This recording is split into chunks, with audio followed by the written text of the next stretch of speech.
매일매일의 시간 관리는 그날 아침 1시간 단위로 쪼개진 그 일정표에 그날의 전체적인 계획을 다시 펜으로 적어요.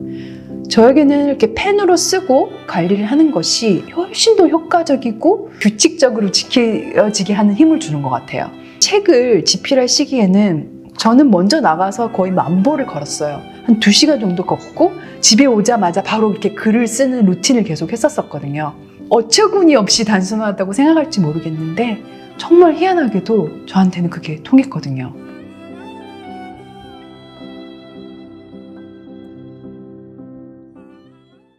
저는 모닝 루틴이 있죠.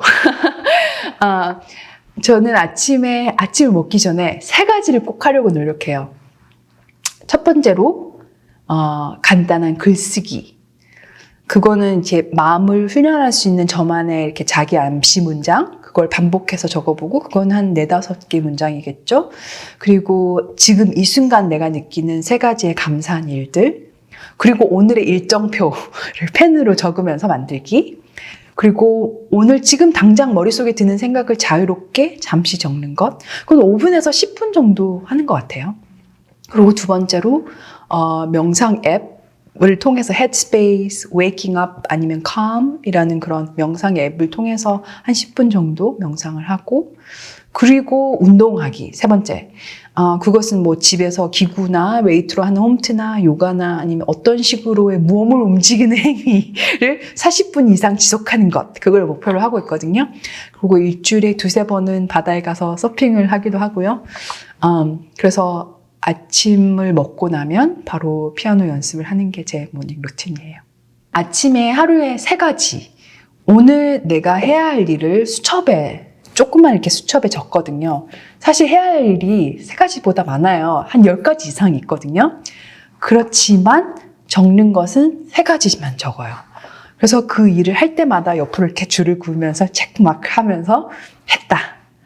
사실 우리가 이렇게 디지털 세계에 살면서 정말 앱이 많잖아요. 그리고 저 역시도 핸드폰 달력으로 일정을 관리를 하고는 있지만 매일매일의 시간 관리는 그날 아침 1시간 단위로 쪼개진 그 일정표에 그날의 전체적인 계획을 다시 펜으로 적어요. 저에게는 이렇게 펜으로 쓰고 그렇게 관리를 하는 것이 매일매일 훨씬 더 효과적이고 또 결정적으로 규칙적으로 지켜지게 하는 힘을 주는 것 같아요. 그래서 매일 일정을 적을 때 저에게 가장 중요하게 먼저 이렇게 확보를 하는 것은 언제 연습을 할 것인가.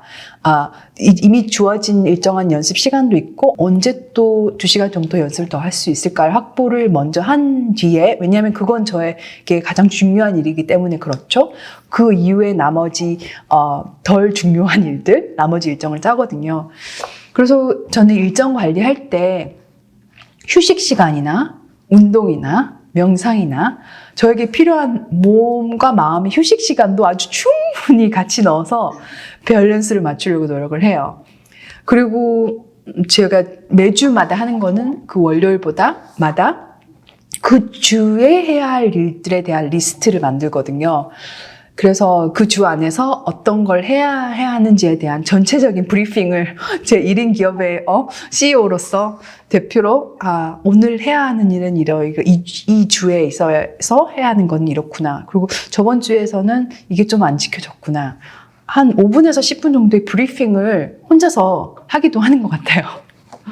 제 생활 습관은 이렇게 먹는 거에 대한 이야기인데요. 연주의 날 이렇게 어떻게 음식을 먹어야 할까?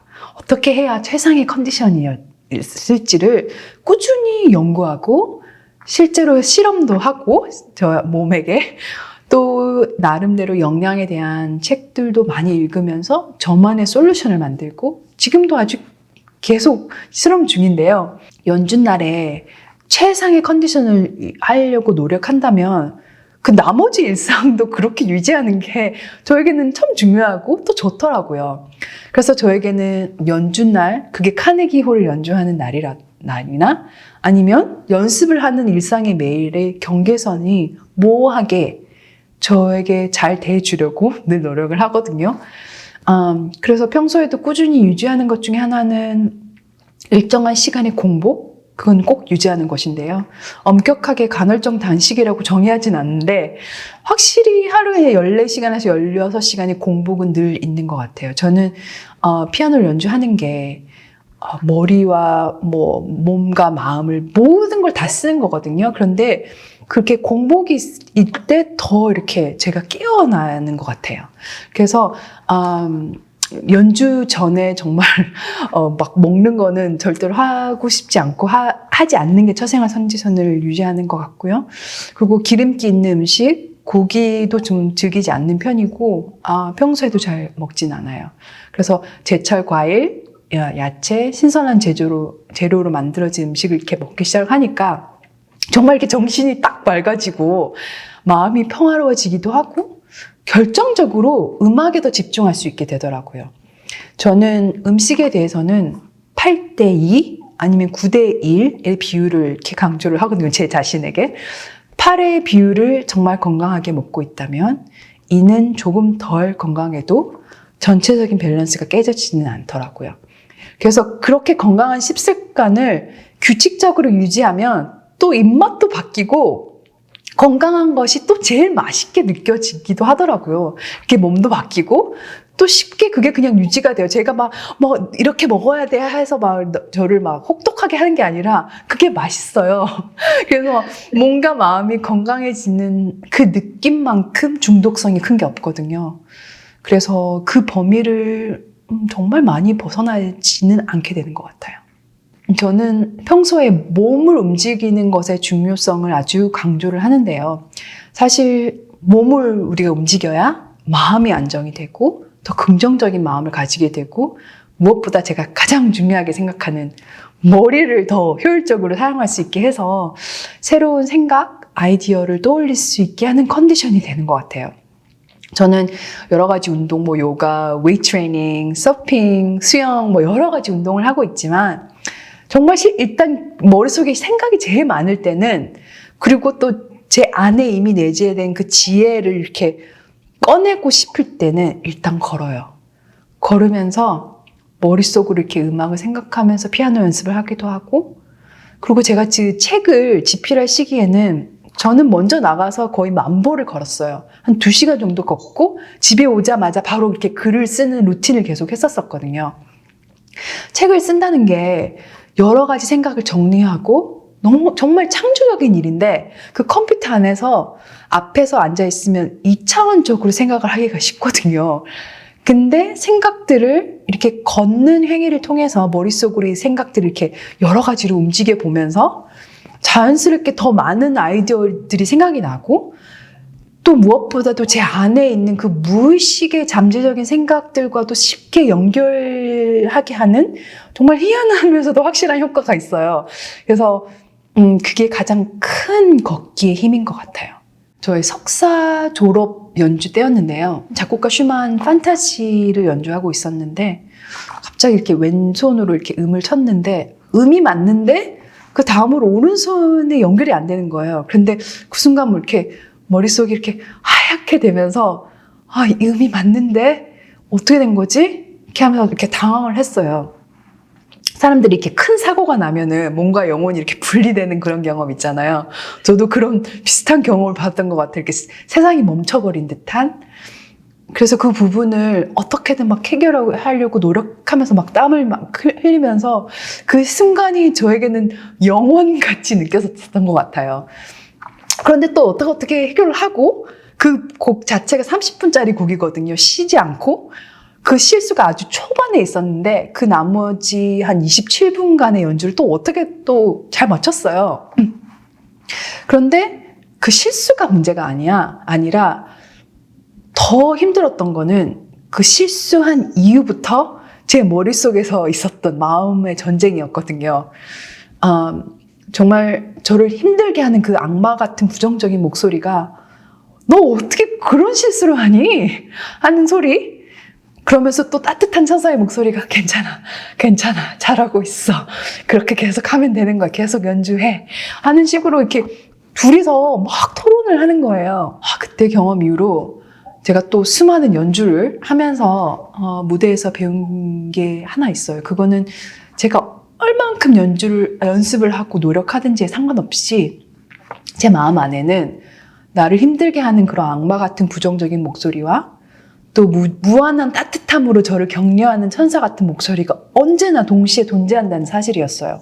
참 어이가 없는 게 그 둘은 무대에서 연주할 때 이렇게 나타난다는 거죠. 그 목소리는 이렇게 리허설을 하거나 연습하는 집에 있거나 이럴 때는 조용히 없어. 근데 무대에서 첫 음을 치는 순간에 갑자기 잠에서 이렇게 턱 깨어나가지고 시끄럽게 막 이렇게 토론을 하기 시작하는 거죠.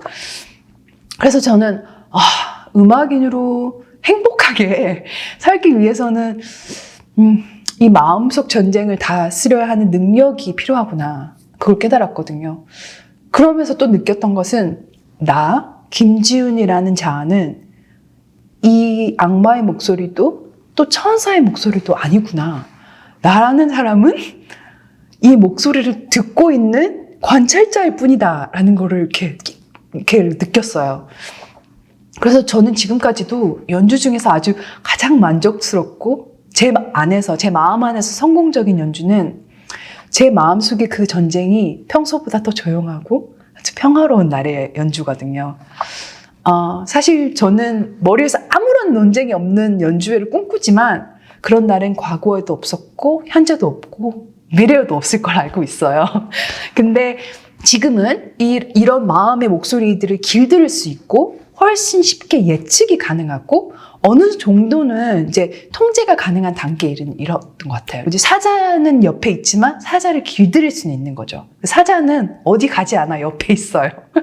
그래서 이 단계에 이르기까지 저는 매일 일기를 쓰고 있어요. 지금도 썩 쓰고 있고 그때부터 쓰기 시작했던 것 같아요. 모르겠어요. 어떤 사람들은 제 방법이 어처구니 없이 단순하다고 생각할지 모르겠는데 정말 희한하게도 저한테는 그게 통했거든요. 저는 일단 그 졸업 연주회에서의 일을 다시 떠올려보면서 일기장에 부정적인 목소리가 저를 비난하면서 했던 말들을 적었어요. 어떨 때는 그 목소리가 무엇을 얘기할지 미리 예상하면서 적기도 했죠. 근데 그 내용을 한번 이렇게 찬찬히 분석을 하다 보면 그 이유가 제 마음 안에 뿌리 내려진 경험들과 이렇게 연관되는 경우가 많았거든요. 그분에서 뭐 그렇게밖에 표현이 안 되니? 연주 때마다 넌 실수할 거야. 뭐 하는 그런 상처를 주는 그런 목소리들은 어쩌면 어린 시절에 뭐 부모님, 친구 아니면 다른 사람들이 별 생각 없이 저에게 던진 말에서 비롯된 것이기도 했고 어쩌면 그거는 저의 과거 경험에 대한 무의식의 생각들을 대표하고 있기도 했거든요. 그래서 저는 그 부정적인 문장을 적은 다음에 그 다음에 옆에다가 그 각 문장마다 천사의 목소리를 떠올리면서 이렇게 반론을 적었죠. 그 말이 얼마나 비논리적이고 부당하고 사실이 아닌지를 자신 있게 변론을 했어요. 그 천사의 목소리가 나의 가장 믿음직하고 능력 있는 변호사라도 되듯이 말이죠. 그래서 저는 1대5, 1대7, 그래서 부정적인 한 문장에 적어도 5가지 아니면 7가지 긍정적이고 따뜻한 반론을 적어요. 이를테면 음악의 흐름을 모든 것을 맡기고 나의 음악을 듣는 사람에게 그 선물을 주는 거에 집중을 해봐. 아니면 피아노를 연주하는 건 얼마나 행복하고 감사한 일이니? 지금 이대로 충분해. 나는 아름다운 음악을 만드는 사람이야. 라는 거. 그러면서 긍정적인 자기 암시 문장들도 계속 반복해서 적었어요. 그러면서 내가 지금 있어야 할 곳은 바로 지금, 이 순간에 몰입하자라는 거죠. 그러면서 저는 불안한 제 마음을 가라앉히고 또 더 많은 순간순간들에 저를 더 즐길 수 있게 도와주었던 것 같아요. 그렇게 글쓰기 훈련을 계속 하다 보니까 물론 그 논쟁이 아예 들리지 않는 건 아니지만 그 목소리가 이렇게 배경음악처럼 잡음처럼 이렇게 남아서 직접적으로 막 이렇게 괴롭히지 않기는 시작하는 것 같아요. 그래서 우리가 이렇게 부정적인 생각이라는 괴물은 절대로 영원히 사라지는 법은 없지만 그것을 길들이고 그래서 저는 연주회를 준비할 때 피아노 앞에서 연습하는 것만큼 중요하게 그 마음과 정신 훈련에 집중을 하거든요. 군인들이 막 팔굽혀펴기나 막 윗몸 일으키기 하는 훈련을 매일 하는 것처럼 저는 마음도 그렇게 훈련해야 한다고 생각을 하는 것 같아요. 우리 모두 내면에는 부정적인 목소리가 있잖아요. 특히 우리가 약해졌을 때, 마음 약해지고 나의 자존감이 바닥을 쳤을 때, 하는 일이 잘 풀리지 않을 때, 몸 아플 때, 또 저희를 더 괴롭히는 것 같아요. 그래서 저는 저 같은 경우에 연주회 때 그게 확 나타나는 것처럼요. 그래서 이런 마음 훈련이 만병통치약은 아니겠지만 매일의 일기 쓰기는 어려운 일이 닥쳤을 때 긍정적으로 극복할 수 있는 가능성을 높여주는 것은 확실한 것 같아요. 저희가 우리가 두려운 마음이 든다는 게요. 저희가 또 하는 일을 다른 사람과 나누지 않으려는 마음에는 다른 사람에게 비판받는 것에 대한 두려움, 그리고 완벽주의자의 마음이 같이 존재하기 때문이라고 생각하거든요. 완벽주의적인 그런 행동이 겉으로는 막 합리적이고 이성적인 것 같아도 안을 자세히 들여다보면 다른 사람에게 아니면 자기 자신에게 인정받지 못할 수도 있다는 그런 두려움의 양면에 다른 면일 수도 있다고 생각을 해요. 그래서 완벽주의자의 관점으로 세상을 살면은 아직 완벽해 하지 않아. 완벽해질 때까지 다른 사람에게 이야기하지 않겠어. 하고 이렇게 막 숨고 싶은데 사실 우리가 그렇게 스스로 인정할 수 있을 정도로 완벽한 시기는 영원히 오지 않거나 영원이라고 말할 수 있을 정도로 오랜 시간이 걸리곤 하거든요. 그래서 저는 우리가 자신이 하는 일을 세상과 나누는 게 내가 내 일에 열정을 다하는 것만큼이나 중요하다고 믿거든요. 그래서 저는 이 세상에서 유일한 사람이거든요. 김지우는 한 사람밖에 없잖아요. 그래서 제가 하는 일도 특별하다고 믿어요. 사실 이 세상에는 수백만 명의 피아니스트가 있잖아요. 그렇게 수백만 명이 연주했던 똑같은 곡을 지금 제가 또 연주할 이유가 뭐가 있냐라고 생각한다면 절대로 저는 피아노를 연주할 수 없어요. 하지만 이 세상에 단 한 명, 김지윤, 누구도 내가 하는 것처럼 똑같이 연주할 수는 없잖아요. 그래서 나의 연주는 내가 세상에 선사하는 선물이고 내가 이 피아노를 치기 전까지는 이 세상 어느 누구도 나의 방식으로 그 쇼팽을 경험한 적이 없다. 라고 스스로를 믿어주고 그렇게 저를 둘러싸고 있는 두려움이라는 딱딱한 껍데기를 깨고 세상에 나와서 연주를 하기 시작했던 것 같아요. 그래서 저는 그 첫 번째 앨범 펀딩이 성공적으로 이렇게 맞춰지면서 한 가지 정말 놀라웠던 사실은 그 앨범은 저의 앨범으로 시작을 했는데 그렇게 크라우드 펀딩으로 만들고 보니까 모두의 앨범이 되어 있더라고요. 그래서 그분들은 저를 믿고 저의 미션을 믿고 열렬한 팬이 되고 그래서 제가 지금 미국에서도 이렇게 30개 도시 투어를 하면서 활발히 활동할 수 있는 것도 그 한 사람 한 사람이 저와 소통했고 공감했고 또 저를 통해서 힘을 받았고 또 저에게 힘을 주면서 만들어낸 기적이라고 생각하거든요. 그래서 저는 우리 모두는 이 세상을 이렇게 긍정적으로 바꿀 수 있는 우리만의 유일한 그 무언가가 있다고 믿거든요. 그래서 저는 늘 저에게 이렇게 질문을 해요. 내가 좋아하고 잘하는 것은 무엇이고 또 그것을 통해서 이 세상에 한 사람을 어떻게 도와줄 수 있을까? 그래서 그 우리 자신을 이렇게 좀 더 큰 우주의 넓은 관점으로 세상을 더 긍정적으로 만들 수 있는 하나의 퍼즐로 이렇게 바라봤을 때 우리가 더 행복해지고 성장할 수 있다고 믿거든요. 그래서 우리가 이렇게 영상을 통해서 만나게 된 것도 다 같이 성장하는 것에 관심을 가지고 모임으로써 서로에게 긍정적인 시너지 효과를 만들어내고 있다고 믿거든요. 그래서 그런 나눔을 통해서 과정을 쉐어하고 그런 것은 두려움을 극복하는 방법으로도 저는 정말 말씀드리고 있는 거예요. 저에게 가장 강력한 무기를 딱 하나만 꼽는다면 긍정적이고 융통적인 마음가짐이라고 생각해요. 그래서 실패를 하고 넘어지고 부정적인 생각이 저를 힘들게 할 때에도 다시 일어날 수 있는 융통적인 태도, 그리고 그 안에서 또 희망을 보려고 노력하고 또 인생의 밝은 면을 보고 또 다시 일어나서 노력하는 긍정적인 마음가짐이에요. 저는 세상이 긍정적이냐 부정적이냐 하는 것은 우리의 선택이라고 믿는 사람이거든요.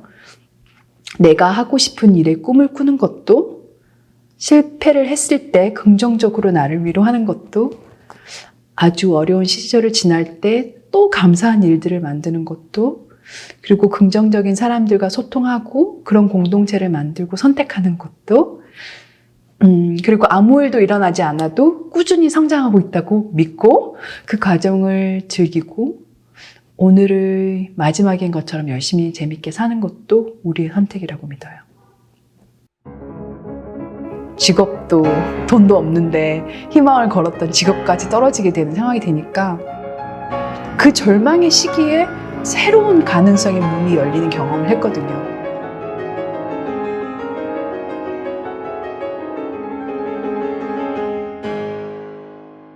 저는 클래식 음악을 사람들과 더 가깝게 느끼고 또 함께 소통할 수 있도록 미국을 주 무대로 활발히 음악 활동을 하고 있는데요. 저는 사실 모든 피아니스트들은 자기 개발의 끝판왕이다 라고 부를 수 있을 것 같은데요. 보통 피아니스트들은 주로 4살 아니면 5살 정도의 피아노를 시작하죠. 근데 우리가 보통 한 분야의 전문가가 될 때 필요한 물리적인 10,000시간 정도의 연습량이 필요하다고 하잖아요. 근데 보통 피아니스트들은 대부분 청소년기가 되기 전에 그 10,000시간의 연습량을 이미 지나고, 그럼에도 불구하고 그 화려한 무대 뒤의 모습 뒤에 매일매일 자기와의 싸움을 이겨내야 되고, 수많은 시간의 매일의 연습, 그리고 음악을 더 깊게 표현하는 감정 훈련, 그리고 혼자서 무대를 이끌어 나가는 부담감, 그리고 자기 자신 안에서 아니면 다른 사람들에서 오는 부정적인 생각들을 다스려야 하는, 어떻게 보면 참 어려운 직업이죠. 그래서 1시간의 무대를 준비하기 위해서 아주 수만 시간을 준비했다고 해도 사실 라이브 무대라는 거는 너무 어렵고 저를 연약하게 하는 것 같아요. 제 인생에서 정말 가장 힘들었던 시기는 그렇게 피아노로 미국에서 유명한 학교에서 박사학위를 마치고도 아무도 저를 불러주지 않았고, 또한 그 당시 개인적으로 평생을 같이 할 줄 알았던 그 전 남편의 심한 약물 중독을 알게 되면서 제 인생에서 저도 예상하지 못했고 원하지도 않았던 어떤 리셋 버튼을 누군가 제 등 뒤에서 이렇게 누른 듯한 암울했던 시기가 가장 저에게는 힘들었던 시기인 것 같고요. 그 당시에 미국에서 그 타국에서 아는 사람도 없고 가장 의지했던 가족 같은 사랑하는 사람도 잃어버리고 직업도 돈도 없이 그렇게 핑크빛으로만 보였던 그 피아니스트의 길이 너무나 멀고 불가능해 보이던 시절이었던 것 같아요. 이렇게 그래서 뭔가 제 인생에 잡고 있던 그 희망의 불이 탁 꺼지면서 혼자 바닥에 주저앉아서 울면서 컴컴한 동굴 안에 있는 그런 느낌이었던 것 같아요. 그 시기에는 사실 다 하기 싫었는데 그럼에도 제가 하나 했던 거는 제가 원래 하던 일상의 루틴은 놓지 않으려고 했던 것 같아요. 마음 아프고 울고 싶고 죽을 만큼 힘들어도 또 일어나서 운동하고 청소하고 내가 있어야 할 곳에서 일하고 울고 싶은 때는 또 울기도 하고 연주회가 없어도 피아노 연습을 하고 글을 쓰고 책을 읽고 오랫동안 걷고, 그 시기에는 지금은 돌아가셨지만 정말 제가 많이 의지하고 아버지처럼 따르고 제 멘토였던 분이 있었는데요. 이제 미국 목사님이셨던 데이비드 브래머라는 분이셨는데 그분과 당시에 인생과 철학에 대한 이야기를 많이 했었어요. 그때 그분이 저에게 가장 강조하신 게 있으셨는데 그게 바로 왜? Why? 나에게 왜 하필 이런 일이 일어났을까? 아니면 왜 이런 일이 생겼지? 라고 왜라고 묻지 말고 What now? 그래서 지금 네가 해야 되는 일은 무엇인가에 대한 질문을 계속 하라고 하셨죠. 그땐 정말 참 듣기 싫었는데 지금 생각해 보면은 그분의 조언은 지금까지도 제가 행동으로 옮기려고 하고 있는 인생의 나침반 같기도 하고, 그리고 그 질문은 저의 지각이 과거에 일어났던 일에 대한 원망이나 후회나 아니면 앞으로 오지 않을 미래에 있지 않고 지금 이 순간 내가 지금 컨트롤할 수 있는 현재에 있을 수 있도록 도와주는 질문인 것 같아요. 사실 어떤 상황이라도 그게 단지 밖에 나가서 당장 걷는 것이든 일기를 쓰는 것이든 우리가 어떤 무엇인가는 할 수 있는 게 있거든요. 그래서 가장 힘들고 어려울 때 현재에 집중하는 법을 그때 배우기 시작한 것 같아요. 그리고 지금 생각해보면 정말 제 인생의 모든 실패들과 좌절들은 그만큼 또 저를 성장시키고 또 성숙하게 하는 기회를 제공하기도 했었거든요. 그런 일들이 있지 않았다면 지금의 저도 있지 않겠죠. 그래서 지금 저는 10년 전 그리고 5년 전과 비교했을 때도 저 역시도 너무나 놀라울 정도로 다른 사람이 되어 있다고 저는 생각을 하거든요. 그래서 타임머신을 타고 과거로 돌아갈 수 있다고 해도 저는 절대로 과거로 돌아가고 싶지는 않아요. 저의 실패와 어려움을 통해서 더 성숙할 수 있는 저를 만났고, 그렇게 다시 20대 초반 아니면 10대로 돌아간다면 그만큼 미성숙하고 그만큼 저를 덜 이해하고 지혜와 통찰력이 부족한 시기로 돌아간다는 게 정말 끔찍하거든요.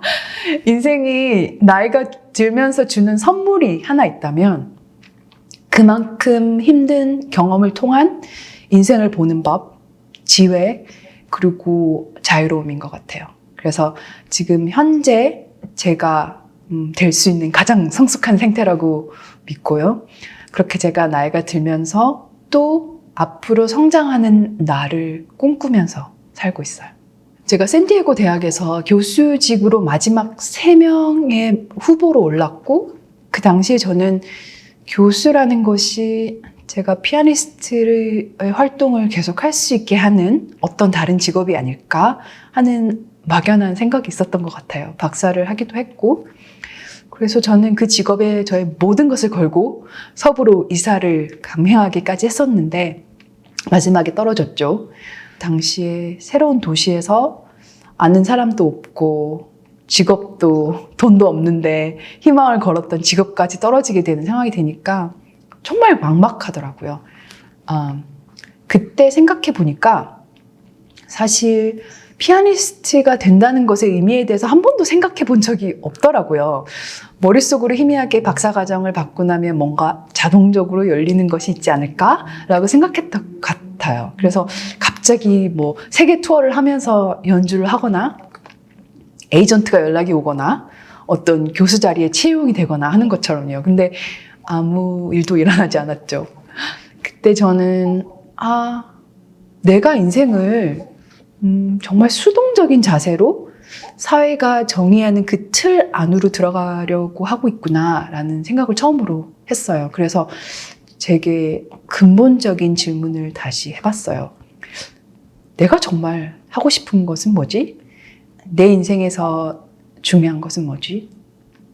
그러니까 제 대답은 저는 피아노를 연주하는 것을 좋아하는 사람이고 클래식 음악을 더 많은 사람에게 알리고 싶다라는 생각이 많은 사람이고, 그리고 저는 피아노를 가르치는 것도 좋아하는 사람이다. 그렇지만 그것을 하나의 가르치는 직업보다는 부수적으로 연주를 병행할 수 있는 한도에서 가르치는 것이 더 재밌고 좋겠다라는 결론도 함께 내려졌죠. 그래서 저는 저에게 딱 맞추어진 유일한 길을 스스로 만들어보자라고 생각을 했어요. 그래서 제가 제일 처음으로 한 것은 제가 오랫동안 생각해오던 첫 앨범 10 More Minutes, 그것을 이제 크라우드 펀딩을 방법으로 세상에 알리는 것이었어요. 3만 불, 한국 돈으로 3천만 원 정도가 넘는 정도가 되는 후원을 목표로 제가 그 캠페인을 진행했었는데, 처음에는 그 후원을 구한다는 말을 하는 게 너무 힘들어서 집에서 막 몇백 번을 연습하고 막 그래야 겨우 아는 사람에게 나 이거 크라우드 펀딩 하고 있어 라고 말할 수 있게 된 경지에 됐었죠. 그러면서 또 배웠던 것은 사람들이 후원을 거절하는 것은 저라는 사람에 대한 거절이 아니라는 것을 또 배웠고, 그 거절을 또 개인적으로도 받아들이지 않는 법도 배우게 됐죠. 그래서 그렇게 앨범 프로젝트를 후원한 사람들은 또 저희 열성적인 팬들이 됐고, 저 역시도 사람들과 함께 제 꿈을 나누면서 제 놀이터에 막 사람들 막 초대한 듯한 같은 그런 기분이 들었거든요.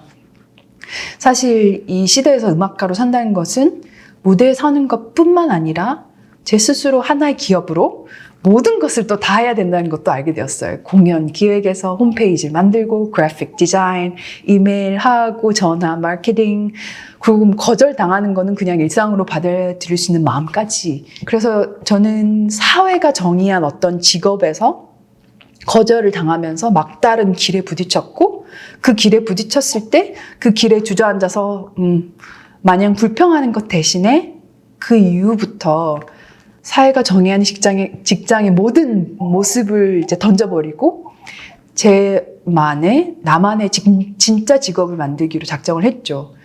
그래서 저는 생각할 때 가끔 우리는 어떤 문이 완전히 닫힐 때 또 비로소 새로운 문이 열리는 것을 경험한다고 생각하거든요.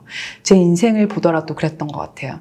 교수라는 가능성을 완전히 접어버리고 그 문을 힘들게 닫아버렸을 때 그 절망의 시기에 제가 상상했던 못했던 새로운 가능성의 문이 열리는 경험을 했거든요. 그래서 저는 지금 김지윤이라는 사람의 1인 기업의 대표로 저의 인생을 창조적이고 주체적이고 정말 재미있게 저희가 꼭 맞는 맞춤형 인생을 꾸려나가고 있어요. 사실 그렇게 제 인생을 재미있게 제가 잘 할 수 있고 좋아하고 또 저에게도 또 다른 사람에게도 의미 있는 일을 열심히 하니까 불가능할 것 같이 보였던 경제적인 자유로움은 또 자연스럽게 따라오게 되더라고요.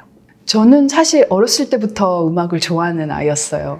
노래를 부르는 것도 좋아했고, 저는 4살 때 부산 계금동에 있었던 피아노 학원을 매일매일 혼자서 이렇게 가면서 피아노를 시작했고요.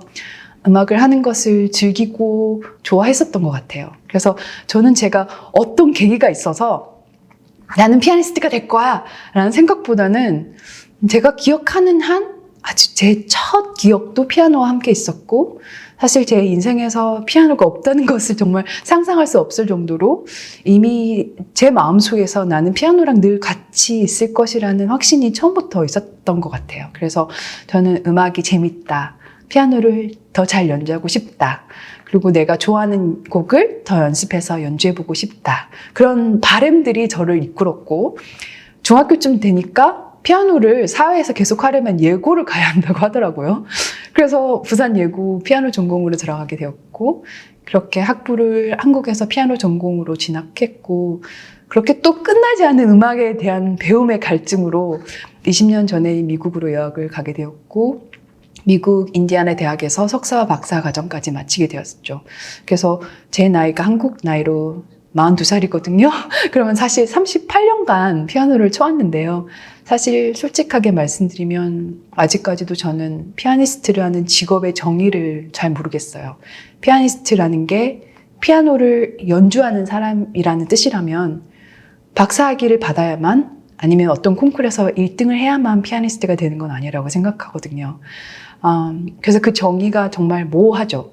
저는 벌써 어렸을 때부터 제 마음속 안에서는 음악을 사랑하는 어린 피아니스트였거든요. 그래서 학교 울타리를 벗어나서 일반 관객을 대상으로 연주를 시작하기부터였던 것 같아요. 많은 사람들이 클래식 음악에 대한 관심이 없거나 어디서부터 시작해야 하는지를 어려워한다는 걸 알게 되었죠. 그래서 클래식 음악을 사랑하는 한 음악인으로서 정말 안타까운 일이기도 하고, 그래서 저는 저만의 방법으로 사람들이 클래식 음악을 더 가깝게 느끼게 하기 위한 방법을 모색하기 시작했고, 그때부터 이렇게 사람들에게 빛이 되고 희망이 되고 클래식 음악이 우리에게 주는 힐링의 아름다움을 전하는 피아니스트가 되고 싶다는 그런 마음을 가지게 되었어요. 제가 학생일 때는 뭔가 학위를 다 받고 나면 어떤 경지에 이르지 않을까, 그런 어린 생각을 하기도 했는데, 정말 어떤 분야의 박사라는 타이틀을 받으면서 느낀 것은, 박사라는 것은 내가 그 분야에 대해 아직 너무나 잘 많이 모르고 있구나라는 깨우침을 주는 학이라고 생각을 해요. 그래서 저는 그런 음악이라는 것의 무한함이 참 버겁고 힘들기도 했는데 지금 생각해보면 너무 감사한 것 같아요. 무한하다는 것은 저는 언제나 성장할 수 있는 가능성이 있다는 거거든요. 그래서 저는 제 인생을 제가 지금 어떤 절정에 올랐다도 아니고 내리막길도 오르막길로도 비유하고 싶지 않아요. 저는 그런 인생의 무한한 성장의 가능성 속에서 매일 소소한 희열을 느끼고 그 일상 안에서 매일의 절정을 만들려고 노력하고 또 제가 하는 일로 어떤 사람들에게 도움을 주고 감동과 음악의 힐링의 마법을 전하려고 노력을 하죠. 그래서 제가 80살이 되었어도 인생의 내리막길이 아니고 또 그 앞에 주어진 오늘의 최선을 다하고 그것이 제 인생의 절정으로 느낄 수 있길 바라요. 그래서 언제나 초보자의 마음 그리고 늘 배우고자 하는 마음 그거는 저에게 너무나 중요하고요. 그래서 저의 현재 삶이 어디에 있는지에 대한 개념 자체를 없애려고 무던히 노력하는 것 같아요. 오늘 저에게 마지막 하루가 주어진다면 저는 지금 제가 해오는 소소한 일상의 하루를 보내고 싶어요. 아침에 일어나서 운동하고 그것이 서핑을 할 수 있다면 더 좋을 것 같고요. 또 아침 명상을 하고 글을 쓰면서 마음을 정리하고 맛있는 아침을 먹고 피아노 연습을 할 거예요. 그리고 그 하루 중에 어떤 누군가와 소통하면서 음악이나 삶을 나누고 그 사람에게 무언가를 줄 수 있다면 더할 나위 없이 좋을 것 같고요. 피아노를 마음껏 연주하고 또 지금 제가 하고 있는 프로젝트에 대한 아이디어를 한번 생각해보고 그리고 저녁에는 사랑하는 사람들과 만나서 좋은 시간과 음식도 나누고 또 늦은 저녁에는 책을 읽고 여유로운 산책도 하면서 평화로운 하루를 마감하는 더할 나위 없는 일상적이고 소소한 그런 하루를 마지막으로 보내고 싶어요. 그래서 저는 지금도 저의 매일이 마지막 하루인 것처럼 제가 하고 싶은 일들 그리고 그만큼 저에게 의미 있는 일들로 채워나가려고 노력을 하거든요. 그렇게 매일매일 잘 살고 있다면 인생을 잘 살고 있다는 의미가 아닐까요?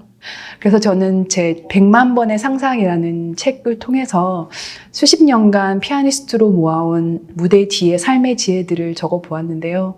그 안에는 꾸준함을 지속하는 법, 부정적인 생각으로 자유로워지는 법, 꿈을 꾸어야 하는 이유, 소통의 중요성, 그리고 우리 움직임이 어떻게 마음에 영향을 미치는 것에 대한 여러 가지 이야기들을 작곡가가 마치 음악을 다른 악장으로 나누듯이 저 역시도 이렇게 5가지의 다른 주제들로 총 5악장으로 나누어서 책을 썼습니다.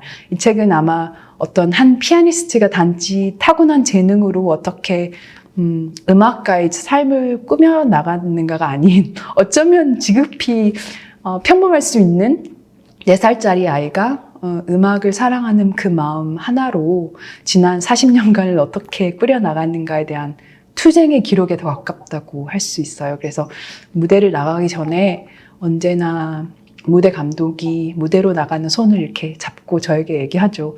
준비되시면 제가 이 문을 열겠습니다. 라고. 근데 그 순간에 저는 눈을 잠시 감고 마음 깊은 곳에서 이렇게 스스로 용기와 긍정적인 에너지를 끌어내면서 무대로 걸어나갈 준비를 하거든요. 그렇게 제가 환하게 웃으면서 결심의 고개를 끄덕이면 이렇게 제 앞에는 정말 아름다운 무대와 청중들이 펼쳐지거든요. 근데 저는 저만 무대가 있다고 생각하지 않아요. 우리 모두는 인생이라는 무대가 있잖아요. 그래서 저는 이런 피아니스트들의 무대 뒤의 이야기들이 언제나 우리의 인생의 무대를 준비하는 것과 너무 닮아 있다고 늘 생각했고 그래서 여러분들 인생의 무대를 준비할 때 조금 힘과 용기를 줄 수 있는 따뜻한 책이었으면 좋겠다라고 하면서 책을 쓰게 되었습니다. 제가 이렇게 연주회를 마치고 나면은 관객들에게 가장 자주 듣는 말이 있죠. 그것은 Wow, you're so talented. 정말 재능이 많으신 것 같아요. 하는 거거든요.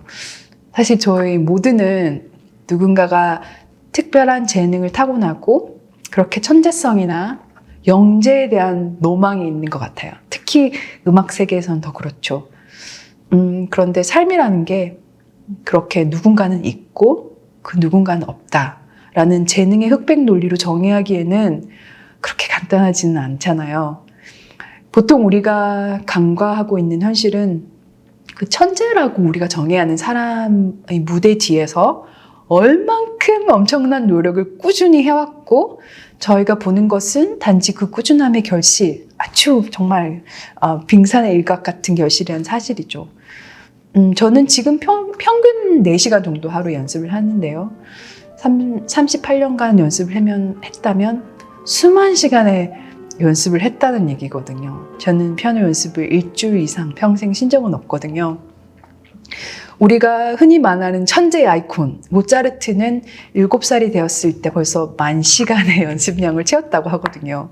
그래서 저는 그게 어떤 능력이든지 우리가 아주 오랜 시간을 거쳐서 꾸준히 노력하면 그 능력은 어떤 식으로든지 무조건 발전할 수 있다고 믿어요. 그래서 제가 꾸준히 연습할 수 있는 건 사실 제가 의지력이 너무 대단해서 그런 게 아니라 그 매일을 가능할 수 있게 하는 습관의 시스템을 만들었기 때문이라고 생각하거든요. 그래서 제가 어떤 것을 하고 싶은 어떤 게 있다면 그 결과를 가능하기 위해서 오늘 그리고 지금 나는 매일 어떤 것을 하고 있어야 하는지에 대한 시스템의 질문을 하거든요. 영어를 잘하고 싶은 목표가 있다면 매일 조금씩이라도 10분만이라도 언어를 쓰고 공부하는 습관을 만들어야 한다는 거죠. 그래서 반복과 꾸준함, 그건 어떤 식으로든지 통한다. 그 임계점이라고 하는 거잖아요. 물이 100도에서 끓고 99도까지는 아무 일도 일어나지 않듯이 보통 우리는 아무리 우리가 노력해도 결과가 없다고 그냥 막 포기해버린 적이 얼마나 많아요. 그래서 우리가 어쩌면 99도에서 멈춰버렸을지도 모르겠다. 그래서 어떤 지점에 달아서 성장의 기쁨을 느끼기 전에 포기해버렸을지도 모르겠다. 그래서 저는 사실 무언가를 꾸준히 할 수 있는 비결은 매일의 습관을 만들고 그 일을 계속해서 하면서도 결과에 집착하지 않고 과정을 즐기는 거죠. 그래서 매일 느껴지지 않더라도 내가 언제나 지금 발전하고 있다라고 믿는 거예요. 그래서 제가 제 학생들에게 추천하고 저 역시도 늘 적용하고 있는 5가지 새로운 습관을 만드는 비결을 말씀드리면요. 첫 번째로 그 일을 똑같은 시간에 매일 하라는 거예요. 아니면 적어도 어떤 규칙적인 일정을 만들어서 월수금은 이때, 화목토는 이때 해서 만드는 거죠. 사실 매일 하는 것이 가끔 하는 것보다 훨씬 쉬워요. 제가 피아노 연습을 월수금만 하고 뭐 언제는 안 한다면 정말 더 힘들었을 것 같거든요. 그리고 2번째는 새로운 습관을 이미 하고 있는 어떤 습관 뒤에 붙여서 한번 시작해 보라는 거예요. 예를 들어서 오후에 커피를 마시는 습관이 있다면 그 새로운 일을 이미 가지고 있는 그 습관 뒤에 바로 하는 거죠. 그리고 3번째로 습관이 완전히 몸에 배이기 전까지 3주 동안은 할 수 있는 양의 10분의 1만 하라는 거예요. 책을 읽고 싶은 목표가 있다면 책을 40분 막 1시간 이렇게 하는 게 아니라 단지 책을 펴서 한 2페이지 정도만 읽는 거죠. 우리가 보통 습관을 만들 때 포기하게 되는 게 하루는 1시간 할 수 있어요. 근데 꼭 3, 4일 때쯤 되면 할 수 없는 날이 있거든요. 근데 그 허를 넘어야 되는 게 중요한 것 같아요. 그래서 이때에는 3주 동안 매일 끊이지 않고 하는 것을 목표로 해야 하거든요. 그래서 3주간 이렇게 일이 있는 박스가 있는 표를 만들어서 잘 보이는 곳에 냉장고 앞이나 책상 앞에 붙여두고 그리고 또 조금 10분의 1의 양만큼 하되 하루라도 걸르는 날이 있다면 그 종이를 아쉽지만 찢어버리고 다시 그 다음날 또 새롭게 3주의 1일로 챌린지를 시작하는 것이죠.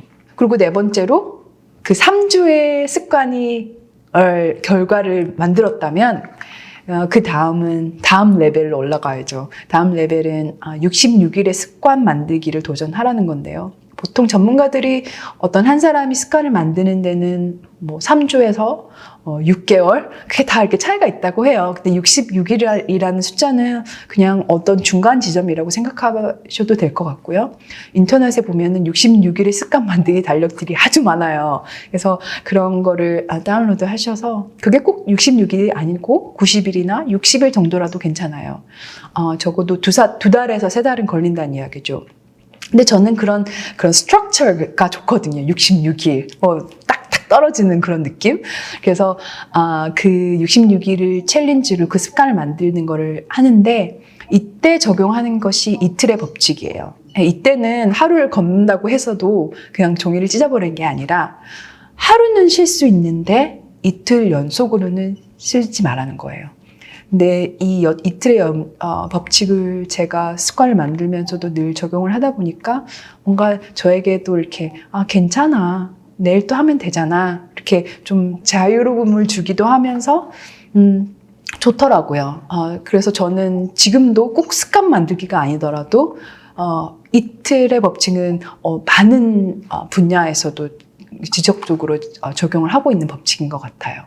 그래서 사람들은 뭔가 동기가 있어야 일을 할 것이다 라고 생각을 하거든요.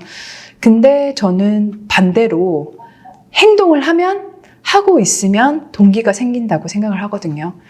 그래서 동기가 생길 것이라는 감정에 집중하면은 그게 왔다 갔다 해요. 저도 피아노를 사랑하는 사람이지만 어떤 날은 피아노 연습하기 싫어요. 그건 감정이거든요. 근데 그 감정만 이끌어 가다 보면은 저는 꾸준히 못했을 것 같아요. 근데 저는 이미 피아노를 사랑하는 사람이라는 거에 결정이 끝났잖아요. 그러면은 제 감정이 무엇이든지 간에 일단 피아노 앞에 앉고, 그게 습관이죠. 쉽게 피아노 앞에 앉게 되면 또 하고 있으면 또 좋거든요. 그래서 일단 이 일을 하고 싶은지 하고 싶지 않은지에 대한 생각을 하지 말고 일단 움직여라는 조언을 드리고 싶고요. 그리고 인생에서 뭔가 중요하다고 믿는 게 있다면 내가 이거를 말로 하고 있나? 감정으로 느끼나를 물어보는 게 아니라 내가 지금 행동으로 표현하고 있나? 그걸 한번 물어보셨으면 좋겠어요. 사실 습관 만들 때 제가 또 중요하게 생각하는 것은 그 효과를 봤을 때 그거를 꼭 기록으로 남겨야 해요. 그러니까 연습을 했을 때 정말 힘들게 앉았는데 너무 좋았다. 진짜 하길 잘했다. 그래서 저는 운동 같은 걸 할 때 처음에 가기가 힘든 거잖아요. 이게 헬스장 가기 힘든 거고 신발을 신기가 힘든 건데 그 힘든 마음이 생길 때 제가 제일 먼저 하는 거는 그 운동을 끝났을 때의 마음을 먼저 생각하거든요. 그때 얼마나 개운할까.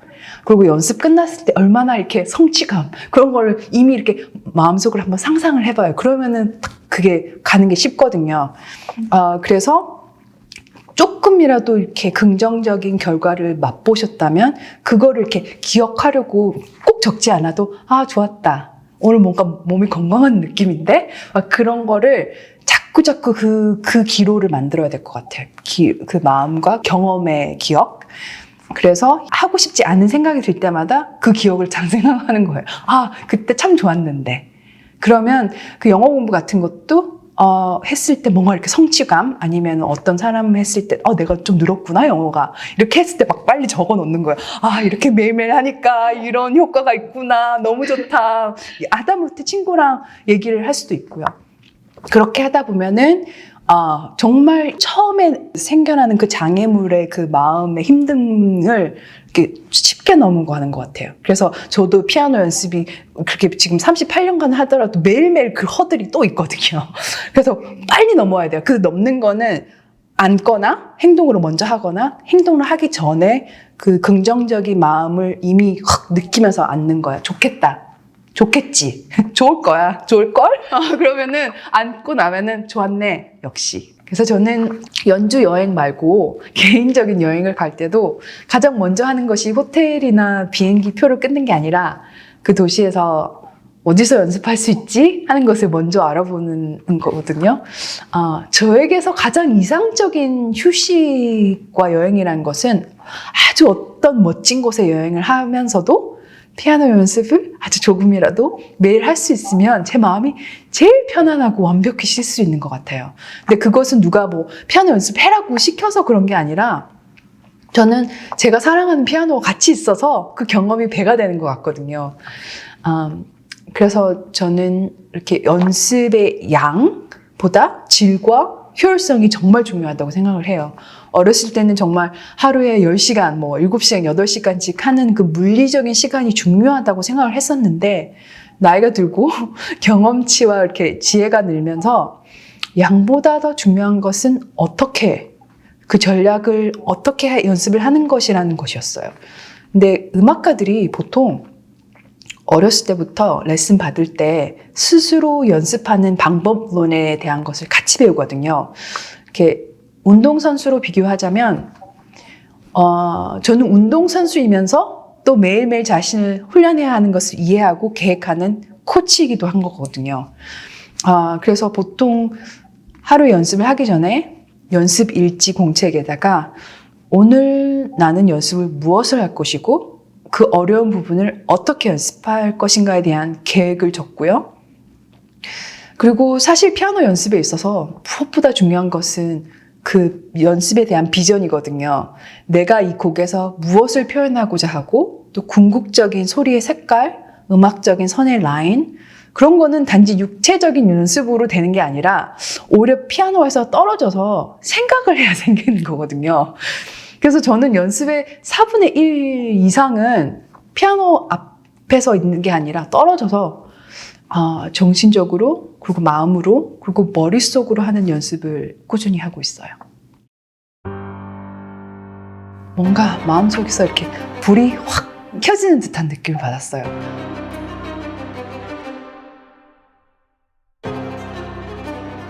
저는 꿈을 꾸는 것 역시도 마음의 근육이라고 생각을 하거든요. 조금씩 더 쓰면 그 꿈의 근육을 더 쓸 수 있는 거라고 생각을 해요.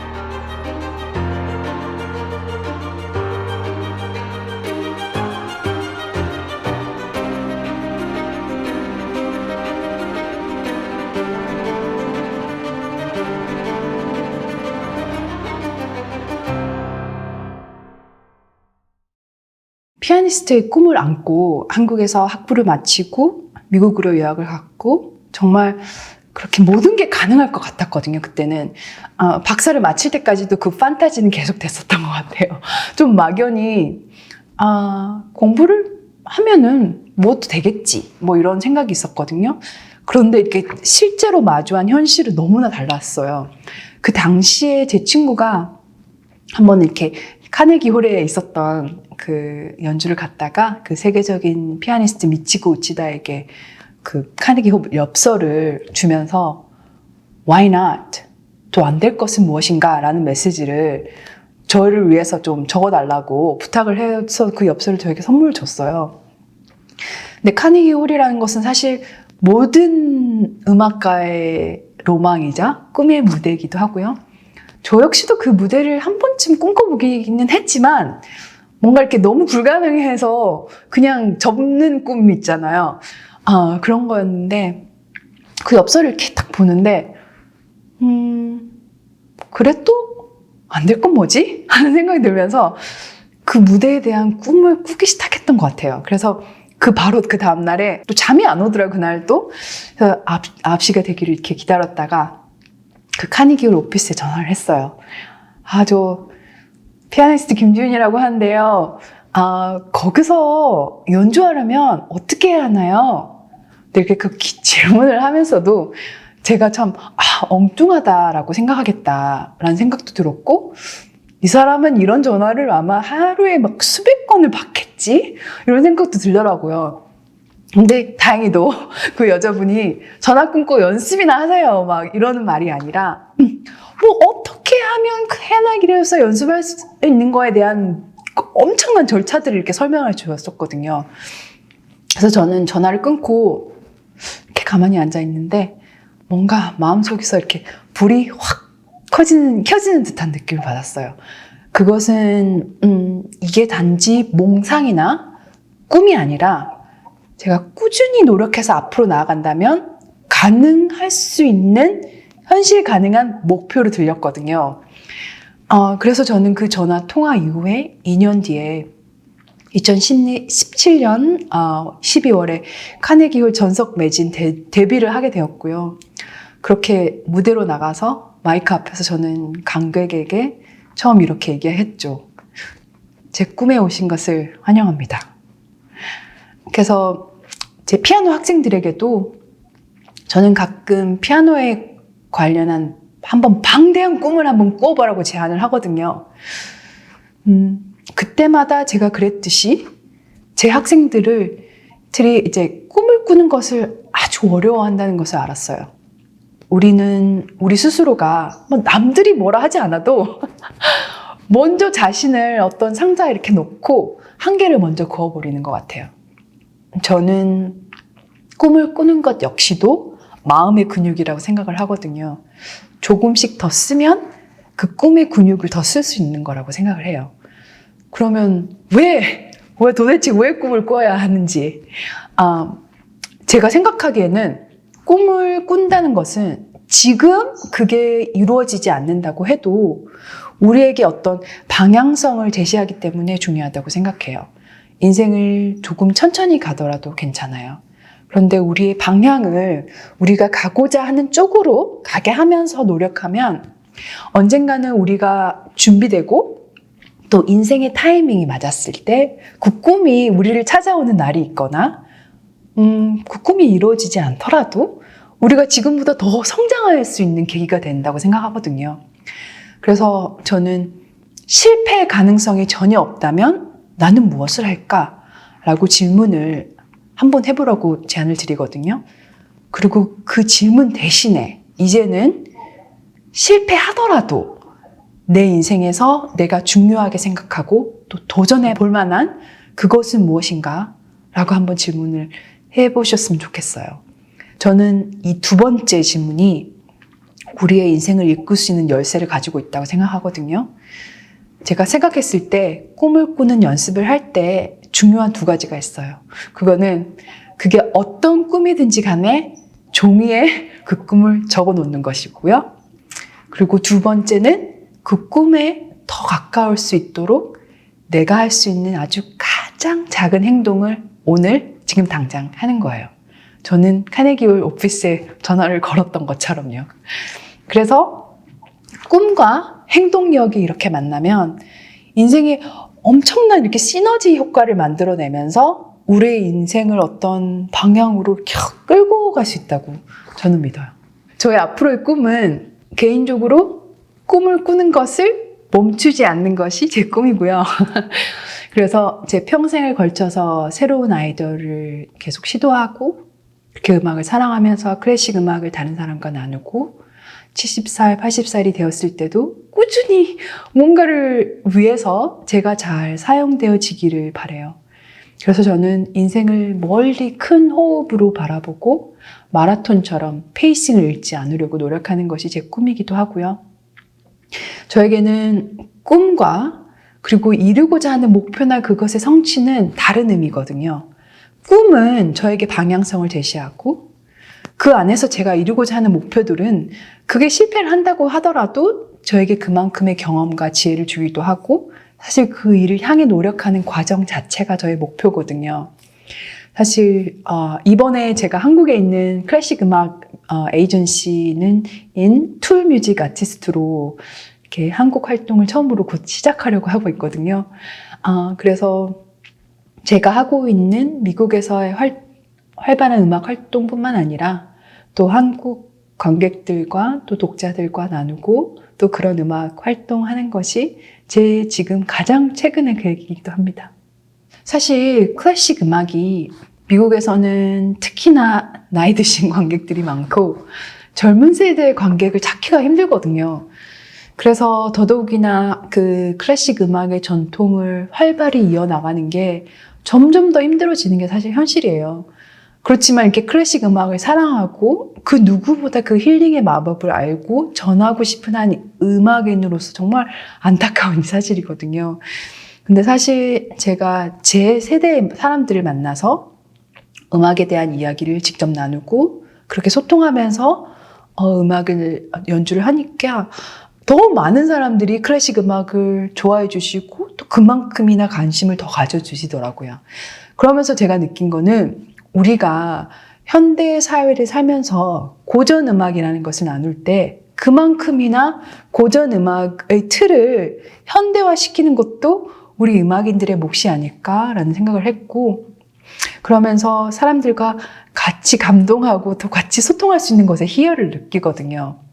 그래서 저는 제 무대에서 언제나 마이크를 두고 늘 관객에게 음악에 대한 저의 감정, 그때 느껴지는 그런 이미지들, 그리고 그 음악에 연관된 제 삶의 이야기들을 같이 풀어가면서 늘 소통을 하고 있는데, 그리고 앨범을 만들 때도 그렇게 음반 사용 설명서라는 거를 첨가를 해서 이 앨범 들으실 때 이렇게 들으셨으면 좋겠다라는 바람을 일러스트레이션과 함께 첨부를 하거든요.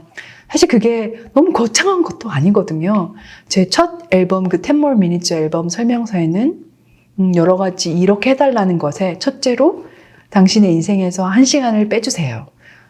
그리고 차 안이나 배경음악이나 핸드폰 스피커가 아닌 귀를 막는 헤드폰을 사용해 주세요. 그리고 각각의 곡에 대한 짧은 감정의 제가 적은 글들을 먼저 읽으시고 눈을 감고 한 곡 한 곡 감상해 주세요 라는 거거든요.